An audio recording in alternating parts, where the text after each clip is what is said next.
c'est historique. Bonjour mon cher Fabrice Almeida. Bonjour à tous. Aujourd'hui, les ministres des Affaires étrangères du G7 se retrouvent à Dinard, en Bretagne, pour une nouvelle réunion.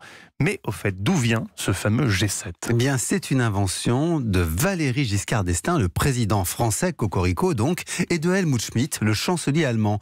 En 1975, leur pays était face à une crise économique à la suite du choc pétrolier d'octobre 73. L'OPEP avait haussé les prix pour punir les pays occidentaux de leur soutien à Israël. Les pays riches organisent leur riposte pour sortir du marasme.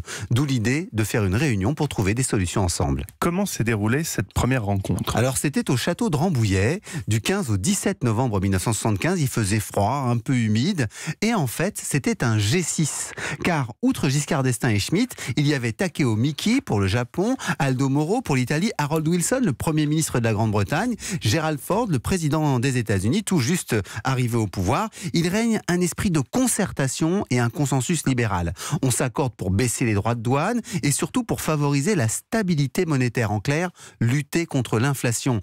Cela marche si bien que l'on parlera de l'esprit de Rambouillet. Les 6 ont donc décidé de faire ces réunions chaque année avec une présidence tournante. Et depuis, le groupe s'est étendu. Bah oui, dès l'année suivante, le Canada rejoint le groupe, puis cela donc donne le premier G7, puis le président de la Commission européenne est admis comme partenaire en 1977.